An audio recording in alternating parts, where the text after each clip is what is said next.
I wanted to begin with what's probably a big question, and it's about the film's perspective on sharks. Early on, Jai Courtney's character Tucker mentions that shark attacks aren't the shark's fault, and this idea comes full circle in a very profound way by the end.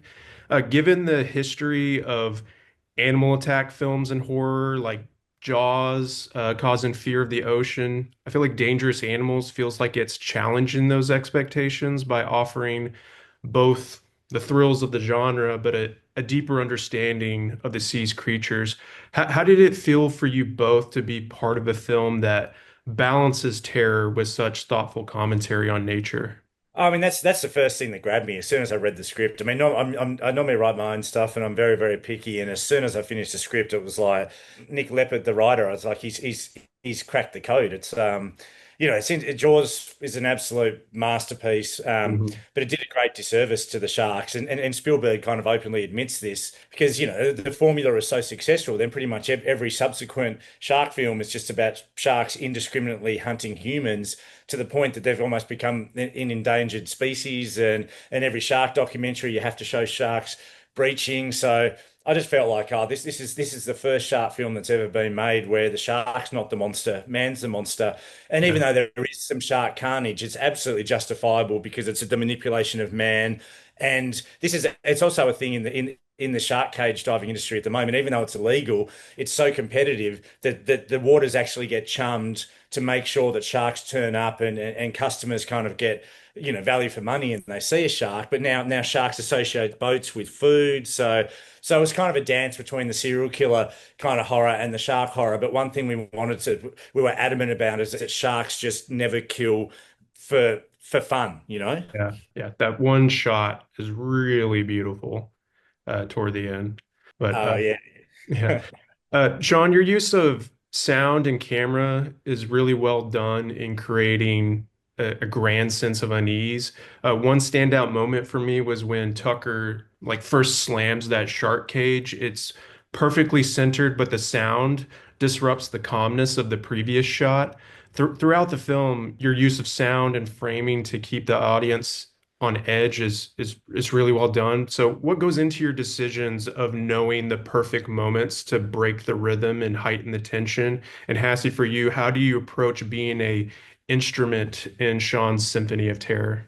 Well, I mean, it's all character based and always thinking about the audience. So when that cage door slams, that's not the real sound of a cage door. That's a cell door slamming because Mhm. that's how Heather, played by Ellen Newton, would be imagining that moment. She's terrified about going in the cage. So when it shuts, you want to feel like you're locked in this kind of like the bowels of this kind of prison. So even though it's expressionistic, it's still very much character based. And then the longer the film goes on, I'm hugely influenced by David Lynch and his sound design, where Yeah. things can start naturalistic, but as the characters, their experience becomes more bloodless and sleepless, and they're exhausted from terror. Suddenly, you wouldn't be hearing the world in a naturalistic way. You'd be hearing it in quite a surreal, expressionistic way that hopefully matches where the actors are going because their performance is like they're just going deeper and darker and into a place where it's like just that becomes kind of primal.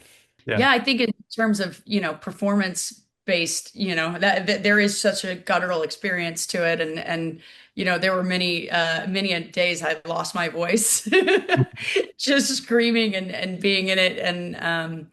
And yeah, I mean, so much of all that stuff too is, after we're done filming, Sean's in the editing bay and working to build that suspense and the sound and the things that's really, especially with genre film is just instrumental in helping tell that story. Yeah. I mean, that has to be a tough gig because you did it so well with selling the emotion of the crane sequences of capturing that terror. That has to be a lot. So, Yeah. big applause to We were you. just Yeah. talking about how that was, one of the most harrowing things I've ever seen. And Yeah. that none of that there is no acting there. We were filming that at night on the water. Like, you could just feel like people's stomachs turning. I look around in the crew, some guys are dry heaving. Like it was just, we were full in it, and I think that's a testament, Sean wanted this to be as raw and real and out in the elements, and I think that that sells so much of our performances and makes us all look good, you know. Yeah. I have to ask about the character introductions here because we see Zephyr sneaking something in a Slurpee cup and casually saying sup at the counter. Yeah. And then Tucker, like his commanding presence as he stops like Heather's partner from answering for her. Like these introductions, they're so quick yet impactful. So Sean, what's your secret to crafting such a memorable character entrance? And Hassie, like where does maybe Zephyr's introduction rank among your favorite character entrances in your career? Ooh, that's a good question. Yeah, well, I mean, I think it's again, it's all character based, and Right. it's about the bait and switch. So when Tucker kind of cuts off Liam, I think in a way he's going, don't talk over her. He's sort of saying, I'm progressive. Yeah, Mhm. I may seem like I'm tough and everything, but I'm progressive. I'm on Heather's side. And it's kind of how the spider kind of catches the fly in a way, because it's like you've got to earn that trust, and then it's all about a bait and switch. And I just I love Zephyr's introduction because she's a badass, and it's like she's stealing something. It's like I just think it's, but it also, not only is she doing that, it also shows just how resourceful it is. And it says this is a character that's like she doesn't have a lot of money. She lives off her wits. She travels. So it's trying to introduce character in a way that's just not it's not expositional, but you're still learning about I think good writing, it's always kind of between the lines, and it's got to be fun. But you got to that's there's nothing worse than exposition. And yeah, I think the art of screenwriting is like it's all in the subtext. Absolutely. Yeah. Yeah, God, I'm trying to think about like all my characters' opening lines and all the things. And I mean, gosh, Zeph must take the cake. You know what I Yeah. mean? That she's just a bit of a badass, kind of like like, lone wolf kind of, all she cares about is eating that ice cream in her car, you know? Yeah. Yeah.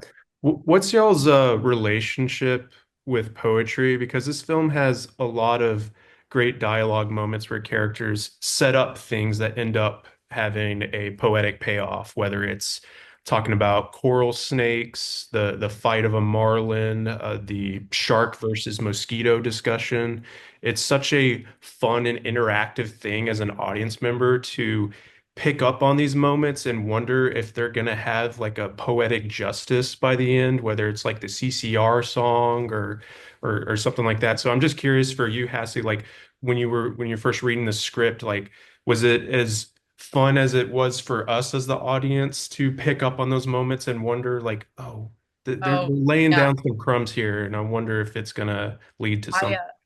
uh, I think almost every moment pays off and kind of Yeah. has it kind of calls back to something else, you know what I mean? And I think so much of what you just mentioned is a testament to Nick Leppard's writing. And, his wife is a marine biologist. And I think that you can feel the reverence and love and respect of the ocean and the beautiful creatures that inhabit it. And, I think that's where this movie kind of turns a shark, like flips it on its head of like your typical shark movie. And there's such poetry. I mean, even in my own like experience of, playing Zephyr and that moment where she comes face to face with, you know, Mhm. as Sean says, like, two queens of the ocean, and they both kind of have battle scars, and it's not some perfect squeaky clean shark that you're used to seeing in other movies. It's two kind of queens face to face, and I think that that gives her the hope and fight to keep going a little further. Yeah, for There's sure. something poetic in that. It's I've been watching. Is it called like the studio, where it's like everyone loves a bookend, so you you want those Yeah. I you want those Yep. kind of payoffs. And I think it's great you mentioned the Scarlet King snake, and I love that moment because Zephyr is kind of it feels like she's kind of scared, but she's still facing him down. But ultimately, she. Yeah, I think ultimately Zephyr is the most dangerous animal, So Yeah. yeah, there's a lot of Agreed. great payoffs. Yeah, for sure. I know I'm just about out of time, but my last question may be incredibly hard to dance around, but I want to attempt it. There's a moment in this film that really got to rise out of the audience in glorious, bloody fashion. I don't want to share what happens in that moment for those who haven't seen it, but I hope you know the moment that I'm talking about. Even if it's Of just a course. few vague sentences, how did you both mentally prepare for that moment? And how did you know it was clicking and working on set like it does for us so well on the screen? Yeah, I mean, that was the scene that I was kind of most nervous about filming because how do you prepare for that? I Yeah. didn't have a lot of like real life experience to pull from, Hmm. but and I'm proud. There's no CGI in that. That's all, you know what I mean? That's kind of us. All you. It's just visceral. It's performance based and leaves enough to the imagination that, you know what I mean? That I think is more powerful in that way. Yeah, yeah, and as for me, I mean, I just watched it astounded, really, because like it does tap into the audience's imagination, and that's all credit to Hassie. I mean, it's like there's a lot of great kind of acting with what it's like, it's extremely primal, and it'd be great to give some answer about how everything kind of led to that point. But I think that was like the last day, and she just gave it absolutely, there was just nothing left in the tank other than, it was a weird kind of art meeting life to the point that she was, fainting. And so suddenly it's like, which is, on one hand, it's like, I was watching that going, this performance is amazing. It started to sort of like keel over. And on one hand, that's like, it's incredibly exciting because it does feel like you've given so much and and it elevates the performance and the moment. And then on the other hand, it's like, oh my God, it's like, poor Hassie, this is like, just like it's one of the hardest things about directing. It's like push, push, push, and then